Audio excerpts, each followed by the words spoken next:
नमस्कार, the news now में आपका स्वागत है और मैं हूं आपके साथ अनमोल मट्टू। तो क्या है आज दिन भर की बड़ी खबरें, आइए नजर डालते हैं।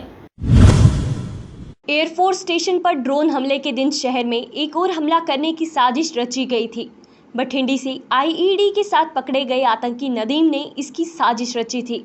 रात को ड्रोन हमला होने के बाद दिन में शहर में आईईडी से विस्फोट किया जाना था। खुफिया एजेंसियों के सूत्रों का कहना है कि 27 जून को एयरफोर्स स्टेशन के बाद एक और हमला होना था, लेकिन इसे नाकाम कर दिया गया। पहले फेसबुक पर दोस्ती, फिर व्हाट्सएप के नंबर पर आई वीडियो कॉल में दिखने वाली लड़की, इसके बाद उसका शिकार होना, ये ट्रेंड तेजी से बढ़ रहा है। साइबर अपराध की दुनिया में सक्रिय लोग व्हाट्सएप पर वीडियो कॉलिंग द्वारा लोगों को फंसा रहे हैं। एक बार फंस गए तो फिर ब्लैकमेलिंग शुरू। कुछ तो घबरा कर आत्महत्या तक करने की बात करते हैं। ऐसे कई मामले हैं जो साइबर क्राइम पुलिस के पास आ रहे हैं। कुछ लोगों ने केस दर्ज करवाए और कुछ लोग तो शर्म के मारे सामने नहीं आ रहे। साइबर पुलिस के एसएसपी नरेश शर्मा का कहना है कि सिर्फ जागरूकता से ही इसे बचा जा सकता है। जितना हो सके ऐसे फ्रॉड से बचे। कश्मीर घाटी के कुलगाम में करोड़ों साल पुरानी जीवाश्म का बड़ा भंडार मिला है। प्रारंभिक जांच में जीवाश्म की इस खोज को जम्मू कश्मीर में अब तक की सबसे बड़ी खोज माना जा रहा है। हालांकि अभी ये साफ नहीं है कि जीवाश्म कितने पुराना है, लेकिन पुरातत्व विभाग के अनुसार विविधता, क्षेत्र विस्तार और आयु के हिसाब से प्रदेश की ये सबसे बड़ी खोज है। शिक्षा विभाग के लेक्चरार पद पर कार्यरत 2 अधिकारियों ने जीवाश्म खोजे हैं। पुरातत्व विभाग के सैंपल लिए हैं, जिन्हें जांच के लिए बाबा एटॉमिक रिसर्च सेंटर भेजा गया है। सरकार ने अनुसूचित जनजाति और अन्य पारंपरिक वन निवासी अधिनियम के तहत सुविधाएं देने और इस पर योजना तैयार करने में कार्रवाई आरंभ कर दी है। उपराज्यपाल मनोज सिन्हा द्वारा वन अधिकार अधिनियम के शीघ्र कार्यान्वयन के लिए की गई घोषणा के अनुरूप आदिवासी मामलों के विभाग, वन विभाग, जिला प्रशासन द्वारा अधिकारियों की मान्यता, दावों के निपटान, दावा पश्चात समर्थन की योजना के लिए कदम उठाए जा रहे हैं। बार एसोसिएशन के नवनियुक्त अध्यक्ष एम.के. भारद्वाज ने कहा कि वकील समुदाय को साथ लेकर चलेंगे और बार काउंसिल के गठन समेत रुके हुए कार्यों को शुरू कराएंगे। जल्द ही बार एसोसिएशन वकील समुदाय के साथ बैठक करेगी और सबकी राय लेकर एक योजना तैयार करेगी। इसके तहत मसलों को हल करने के लिए चीफ जस्टिस और सरकार से बात की जाएगी।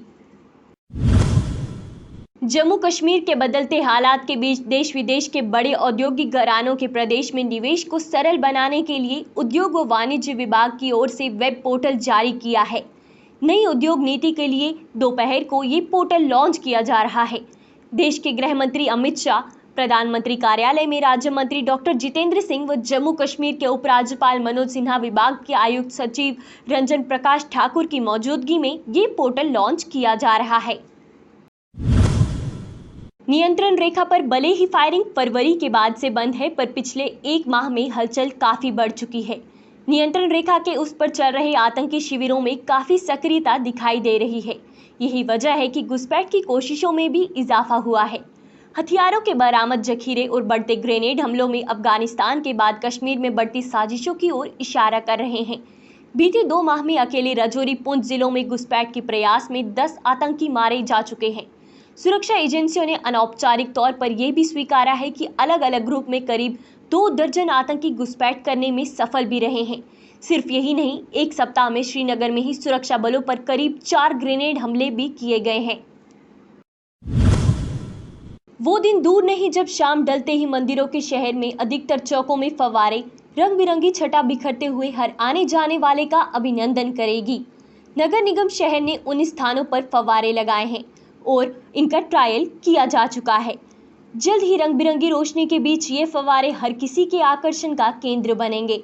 निगम ने शहर के प्रवेश द्वार कुंजवानी चौक और ग्रेटर कैलाश चौक में फव्वारों का ट्रायल किया है। नवंबर माह में दीपावली से पहले इन सभी फव्वारों को चलाया जाएगा। इसके लिए आदेश जारी किए गए हैं। फिलहाल कुंजवानी चौक, ग्रेटर कैलाश चौक और विक्रम चौक के फव्वारे का ट्रायल पूरा किया गया है। इसके अलावा मियां डिडो चौक के फव्वारे का ट्रायल भी किया जा रहा है। अगले 2 दिनों तक आंशिक बादलों के साथ कहीं कहीं हल्की बारिश हो सकती है। उसके बाद फिर मौसम साफ हो जाएगा। धीरे धीरे मौसम के मिजाज बदलना शुरू हो गए हैं। बरसात अब नजर नहीं आ रही। मौसम विभाग के अनुसार अगले 2 दिनों तक जम्मू में मौसम खुशगवार रहेगा। आज और कल बूंदाबांदी हो सकती है। उसके बाद मौसम फिर साफ होना शुरू हो जाएगा। विभाग 2 व 3 सितंबर को मौसम शुष्क रहने की संभावना जता रहा है। वाइल्ड लाइफ डिपार्टमेंट ने मध्य कश्मीर के गांदरबल जिले के सफापोरा के चश्मा मानसबल इलाके में एक तेंदुए को जिंदा पकड़ा। एक अधिकारी ने बताया कि स्थानीय लोगों द्वारा सूचित किए जाने के बाद नेसेसरी गैजेट से वाइल्ड लाइफ डिपार्टमेंट की टीम ने क्षेत्र का दौरा किया और आज सुबह तेंदुए को जिंदा पकड़ा है। ये थी आज दिन भर की बड़ी खबरें। और खबरों के लिए जुड़े रहें द न्यूज़ नाउ के साथ। धन्यवाद।